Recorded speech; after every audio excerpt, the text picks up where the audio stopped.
Mesdames, Messieurs, bonsoir et bienvenue au 20e live de ce samedi 25 novembre 2017. Bonsoir.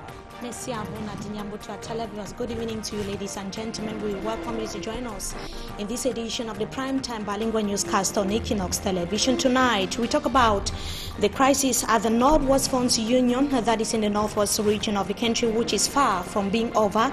Three factions gathered in different localities in the northwest region of the country today to elect their new leader, or the new leader of Norwefu. In this newscast, we tell you how the atmosphere was in the chief town of the northwest region, that is in Bamenda. Also in this newscast, the Honorable Member of Parliament for Boya Oban, Ekeke Lisenge, and the Patriarch for Funzi in the central region of the country were laid to rest this Saturday in the southwest and central regions of the country respectively. À la une de ce journal, au regard de la misère et la pauvreté qui minent notre pays, Debout le Cameroun, le nouveau parti politique du journaliste Chantal Roger Tuile se lance dans la bataille pour l'amélioration des conditions de vie des populations. Cette formation politique ambitionne de redresser le Cameroun. Et puis Émile Onambele Zibi repose désormais pour l'éternité à Bankolo, dans la région du centre. Le président de l'association des patriarches du Fundi a été inhumé ce samedi. Et puis hors de nos frontières, l'Égypte pleure ses morts après le carnage survenu dans une mosquée dans le Sinaï, où plus de 300 morts, plus de 300 personnes ont péri dans l'attentat qui a frappé cette mosquée hier. Le pays a entamé ce jour un deuil national de 3 jours en hommage aux victimes. Voilà pour le sommaire.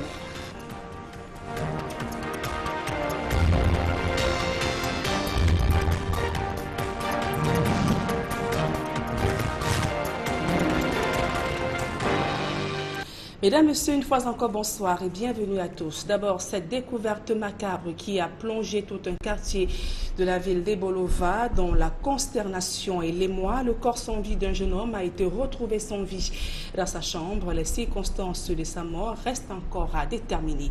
Roger Takala et Gladys Sidi. Gaston Ebonga Oona vendait des fruits à Ebolova. C'est son absence prolongée à son lieu de commerce qui a poussé ses collègues à se rendre à son domicile. C'est depuis dimanche qu'il envoie l'argent de la marchandise. La marchandise est arrivée lundi matin. Lundi, on ne le voit pas. Sa marchandise est bâchée. Hier également, c'est là où ses collègues sont posés des questions. Où est-ce qu'il peut se retrouver? Parce que depuis, il n'a jamais disparu comme ça. Ils ont donc lancé les recherches dans la nuit. Gaston, atteint d'épilepsie, vivait seul, ce qui fait dire à plusieurs ici qu'il serait décédé alors qu'il faisait une crise. N'ayant personne pour lui venir en aide, il aurait rendu l'âme. Son corps ne sera découvert que quelques jours plus tard. Durant, il avait une crise épileptique. Dans l'arrivée, ils ont trouvé la porte fermée à l'intérieur. Ne pouvant donc pas casser la porte, ils ont contourné par la fenêtre de sa chambre. Ils n'ont pas cassé la porte sans une autorité. Il fallait d'abord aller se signaler à la PJ. Et la PJ a donc fait une descente. C'est comme ça donc ils ont accédé dans sa maison. On l'a trouvé donc et le corps était en état de décomposition avancée. Surtout étant malade, si vraiment il était épileptique. Parce que c'est des maladies qui sont un peu dangereuses pour les hommes qui habitent seuls. Dans la foule de curieux massés à son domicile après la découverte macabre, les interrogations fusent de toutes parts. La police, après avoir bouclé son enquête, a remis le corps à la famille de la victime qui a immédiatement procédé à l'inhumation. Et je vous le disais en titre, Debout le Cameroun se lance dans la bataille pour le développement à travers l'amélioration des conditions de vie des populations ainsi que l'avènement d'une justice équitable. Le parti politique, donc le journaliste et le directeur de publication, Chantal Roger Tuile, qui préside les destinées, vient de voir le jour à Yaoundé. Élisée Borba et Marcelin Gansop. Il n'a qu'une dizaine de jours d'existence légale. Et pourtant, le parti politique dénommé Debout le Cameroun nourrit déjà de grandes ambitions. Debout le Cameroun, d'abord parce qu'il y a l'obligation de redresser ce pays. Pour qu'un pays évolue, pour qu'il marche, il faut qu'il soit debout.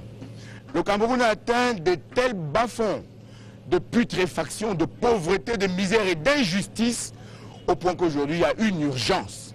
Il faut que le Cameroun se lève avant de recommencer à marcher. Pour nous, l'essentiel, c'est le Cameroun qui existait avant que nous ne soyons, qui sera quand nous serons partis. Le Cameroun est donc un objectif. Chantal Roger Tulé n'est pas nouveau sur la scène politique.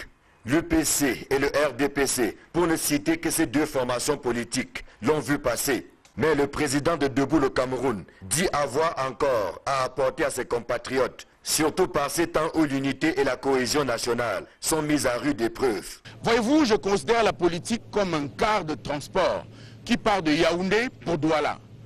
Si le car de transport tombe en panne à Boumiébel, si l'objectif c'est Douala, eh bien vous avez le droit de changer de voiture. Debout le Cameroun, parce que j'ai l'impression que les trois leviers qui sont l'essentiel d'un pays n'existent plus au Cameroun. Un peuple qui est bien éduqué, qui est bien jugé et qui est bien soigné est déjà le fondement d'une république solide. Voilà la triptyque: soigner, éduquer et juger. Juger équitablement. Debout le Cameroun voit le jour à la veille des échéances dont le président de la République disait lointaines, mais qui sont devenues certaines. Une aubaine pour cette jeune formation politique. Est-ce que Debout le Cameroun pour les présidentielles? Oui, sans doute, pour toutes les échéances électorales. Parce que le président national de Debout le Cameroun remplit toutes les conditions pour devenir candidat à cette échéance électorale. Je suis de ceux qui ont flirté avec l'ECAM. Je peux rappeler ici que j'ai été, je le pense, victorieux aux élections municipales à Yaoundé 6e. Qu'en seulement 3 semaines, nous avons fait 6417 voix. Cela veut dire que nous comptons. Cela veut dire que le peuple compte sur nous. Cela veut dire que le peuple doit compter sur nous. Debout le Cameroun, dont l'autorisation ministérielle date du 14 novembre 2017, démarre officiellement ses activités en janvier 2018. Le temps de pénétrer le cœur des Camerounais. Et dans le reste de l'actualité, si vous souhaitez désormais voyager pour la région de l'Ouest Cameroun à bord d'un bus, sachez qu'il vous faudrait vous rendre dans une agence de voyage plusieurs heures avant l'embarquement et vous munir d'au moins d'une somme de 5 000 francs CFA juste pour l'aller. C'est que car depuis un mois, les prix à destination d'une ville de la région de l'Ouest Cameroun a augmenté, ainsi que le nombre insuffisant de bus impose de longues heures d'attente depuis la ville de Douala. Le reportage de François Dikoumé et Sylvestre Azangao. Au cœur de la nuit, nous sommes au lieu du tonnerre Bipanda à Douala. C'est l'un des principaux sites de la capitale économique du Cameroun où l'on trouve des bus pour aller dans la région de l'Ouest. Nous arrivons vendredi, c'est le début du week-end. Les passagers sont plus nombreux qu'en semaine. Depuis un mois environ, les voyageurs font face à de nombreuses tracasseries. Nous sommes là depuis 18 heures, on n'a même pas encore de bus. Vraiment, avec les problèmes qui se trouvent maintenant à tourner, on a les difficultés de transport, vrai. Avec 3 heures parfois, si tu vas à Baham ou à Bafan ou à Batié, on te dit que non. Le chauffeur peut avoir ses passagers peut-être de Tchang. Il te dit que bon, s'il vous plaît, excusez-moi, vraiment on ne peut plus vous amener parce que vous êtes le seul qui passait à Baham. On a chargé que les Bunda. C'est de plus en plus difficile, puisqu'il y a moins de cars. Vous savez, généralement, les funérailles avec les enterrements, c'est plus le week-end. Voilà pourquoi les gens voyagent à partir de jeudi, vendredi, samedi. Je suis arrivé jeudi, je n'ai pas eu le bus pour pouvoir aller à Bouddha. C'était très compliqué, je suis rentré, c'est ce soir que j'ai eu donc une place par hasard. Et je suis là depuis 16 heures. C'est à 21 heures que j'ai eu la place. Pour ces passagers, cette situation est née de la suspension d'une des principales agences de voyage qui, grâce à son parc automobile assez fourni, avait amené les autres transporteurs qui vont dans la région de l'Ouest à harmoniser les prix. Nous sommes en train de payer à 5 000 francs ce soir, par exemple. Le week-end, c'était 3 500 ou 3 4 000. Mais 5 000 aujourd'hui, nous sommes vraiment dépassés. Les prix ont monté, on ne voit même pas les bus. On vous dit parfois 5 000. Nous, on paye 4 000 pour Baham. Mais maintenant, on paye 5 000. Même 5 000 là, qui prend un bus, tu n'es même pas si tu dois voyager à 23 heures. Prêt à partir pour la région de l'Ouest Cameroun, mais à quel prix? De 3 500 francs CFA, il y a de cela encore quelques semaines. Aujourd'hui, le week-end, il faut débourser 5 000 francs CFA, voire 6 000 francs CFA par passager pour pouvoir allier une ville de la région de l'Ouest Cameroun. Les passagers affirment que depuis des semaines, c'est un véritable calvaire, principalement ici, à l'agence de Tonnerre Bipanda, dans la ville de Douala. En route pour la région de l'Ouest du Cameroun. Pour Equinox Télévision, François Dikoumé, Sylvestre Hippolyte Zangao. Vivement que ce calvaire des usagers de la route nationale numéro 5 puisse enfin trouver un écho favorable. Et c'est un offre de soulagement pour les populations, du moins les commerçants du marché plantain de Melon dans le département du Mungo. Après plusieurs mois de calvaire à cause de la vétusté du réseau routier, les travaux de réaménagement de cette route viennent d'être lancés. Une initiative de la mairie saluée par les populations mais aussi les commerçants. Le reportage de Cyril Djemba et de Mirabel Mazou. Aux premières heures de la matinée chaque samedi, le marché de Melon inonde de vivres. Nous sommes au marché de Plantain. Dans cette zone commerciale, les clientes ont face à elles plusieurs variétés, du mûr au non-mûr et aussi du demi-mûr. Dans une atmosphère jadis colorée d'immondices et d'eau souillée, les vendeurs se disent soulagés de voir cet axe qui leur sert de marché mis en chantier pour de meilleures conditions. Cet endroit que vous voyez particulièrement servait beaucoup aux commerçants, aux marchands de Bayancé là, ceux qui s'occupent de plantain. Et étant donné que lorsque vous regardez du côté gauche, nous avons un grand marécage là, il y a de l'eau là qui circulait et qui inondait régulièrement. Il faut l'aménager, ça comme nous voyons ce qu'on est en train d'aménager, ça nous plaît. Ça nous donne l'argent au cœur parce que avec du temps quand vous avez fini, nous allons rester là-bas librement. Ça ne vaut aucun problème. Avant, il y avait la boue. Naturellement, mais comme ça, nous serons à la boue pour le moment. L'arrondissement de Melon, un des plus grands bassins agricoles dans le département du Mungo, dispose d'une 50aine de villages. Ici, la banane plantain est mise en avant dans les cultures. Le bitumage de cette route vient donc non seulement épargner ses commerçants des odeurs nauséabondes, mais aussi assainir le panier de chaque ménagère qui vient s'y ravitailler. Une initiative très saluée par les populations qui en profitent pour soumettre quelques doléances. Il nous faut les engrais ici au marché, on souffre au soleil, on souffre dans la pluie, on n'a pas là où s'abriter.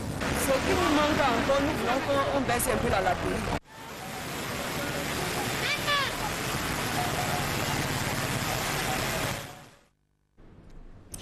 Le chapitre santé de ce journal à présent, les médecins appellent à la fin de l'apartheid médical à travers la mise sur pied de la couverture sanitaire universelle. Un projet piétine encore aux grandes dames des patients démunis qui meurent faute de soins. Interpellé sur le sujet hier vendredi au cours de l'Assemblée générale de l'Ordre des médecins du Cameroun à Yaoundé, le ministre de la Santé publique s'est limité à indiquer que le bout du tunnel, c'est pour bientôt. Le reportage de Marcelin Ganson.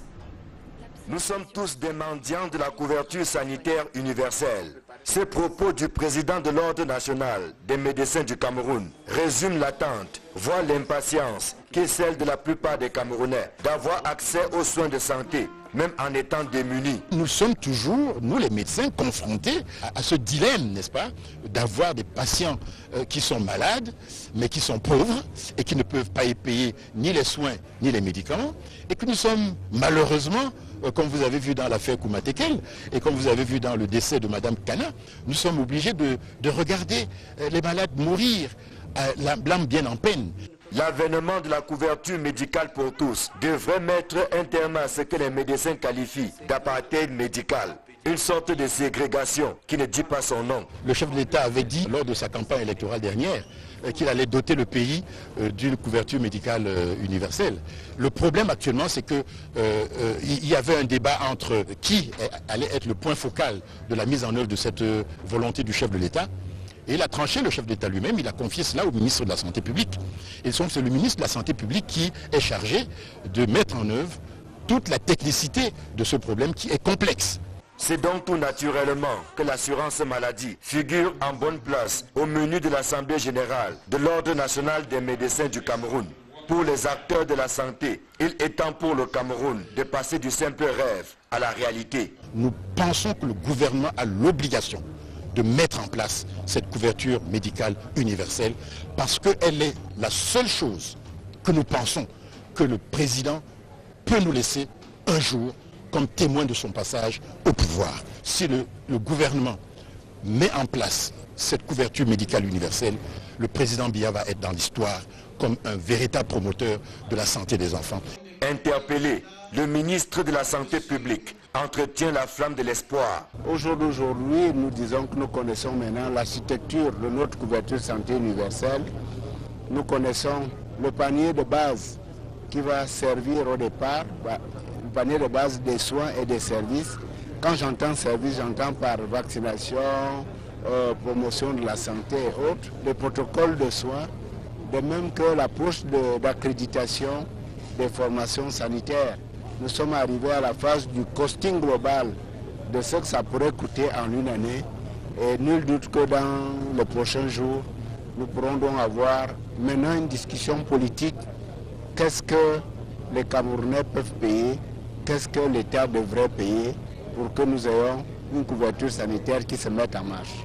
Des pays tels que le Rwanda, la Côte d'Ivoire, le Ghana et plus proche de nous, le Gabon, expérimentent depuis quelques années la couverture sanitaire universelle. Ce système permet la prise en charge des patients, même les plus pauvres, et ainsi de sauver des vies.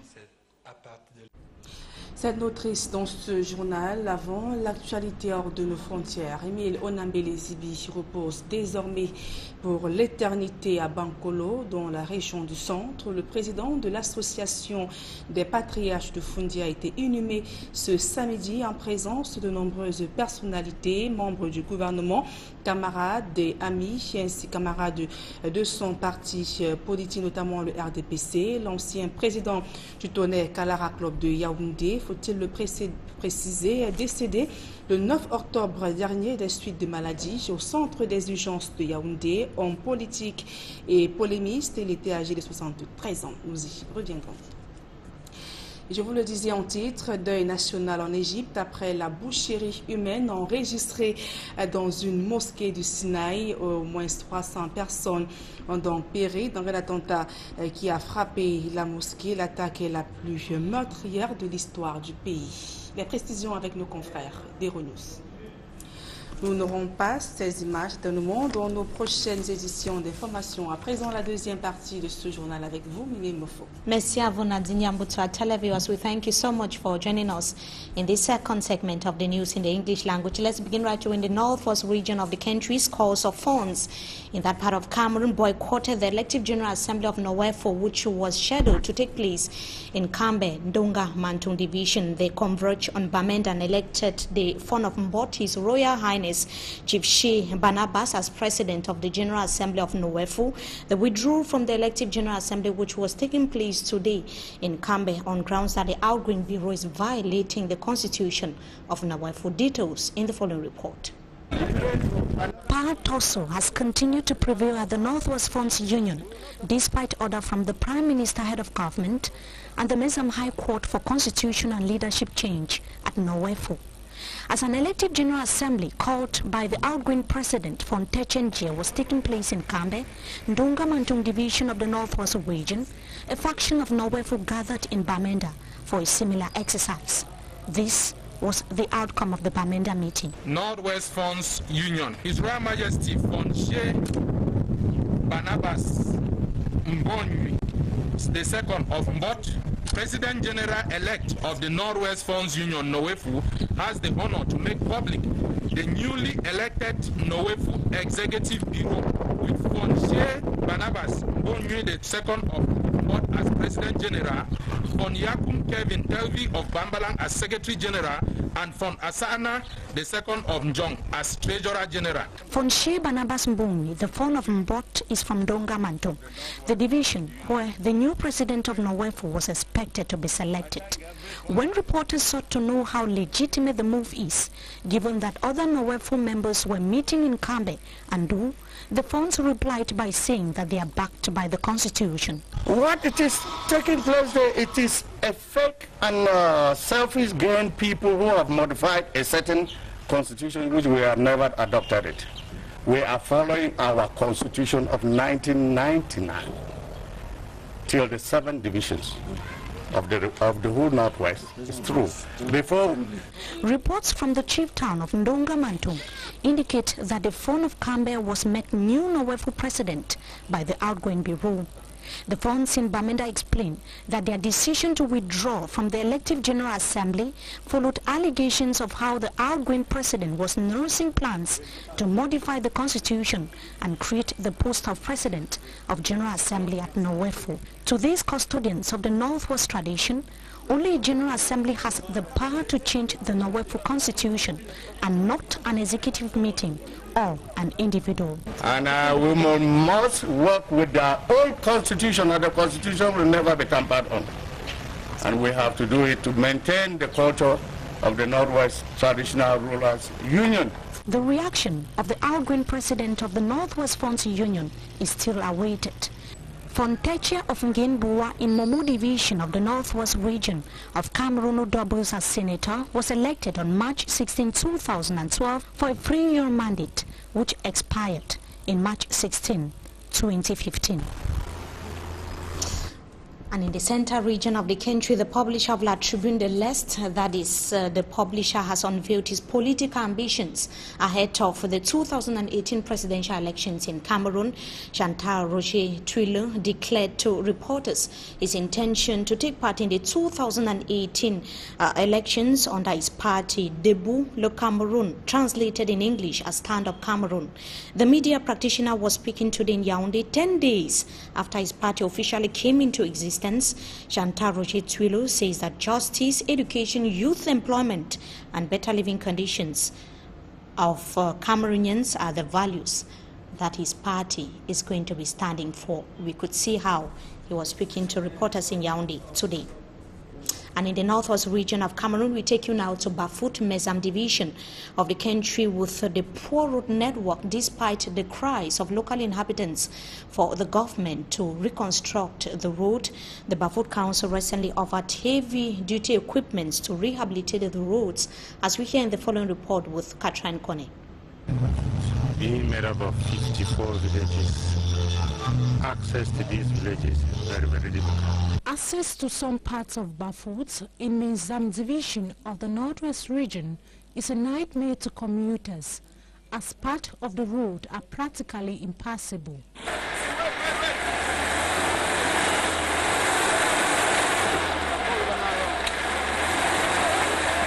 The extremely bad state of the road has been in this ugly shape for several decades without rehabilitation and maintenance.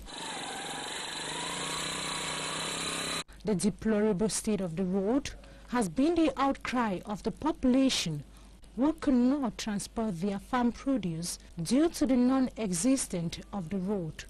Transportation fare increase as inhabitants grumble in obscurity. The road was an avid concern to authorities in charge to rehabilitate and maintain it. A heavy-duty equipment was donated by the Bafut Council for the rehabilitation of the road. The initiative of the mayor is being seen as a welcome relief to road users who have been undergoing a great ordeal in course of using the road.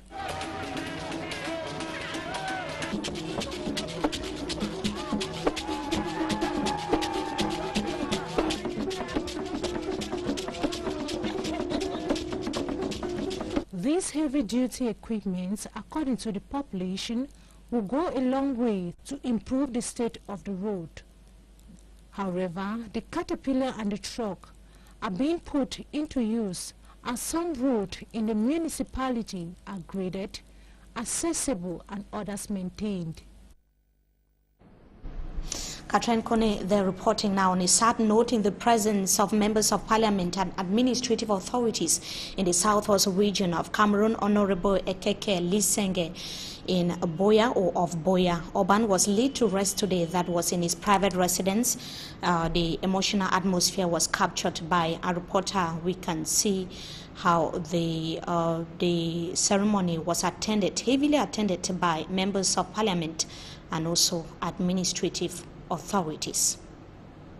It was equally a very emotional atmosphere in the nation's capital, Yaoundé, today, precisely in Bankolo. That is where the patriarch for Funzi Onambele Zibi was laid to rest today. He died on the 9th of October 2017 following a protracted illness at the emergency center in the nation's capital, Yaoundé. He was the former president of the Association of Patriarchs in the Center region of the country and also the former president of Tonnerre Kalara Club. And that brings us to the end of this edition of the bilingual newscast on Equinox Television. Viewers, so thank you so much for joining us. Wishing you a blessed stay in the company of our programs. Until we meet again, goodbye. Mesdames et messieurs, c'est la fin de ce journal. Merci pour votre aimable attention et passez l'agréable moment en compagnie de nos programmes.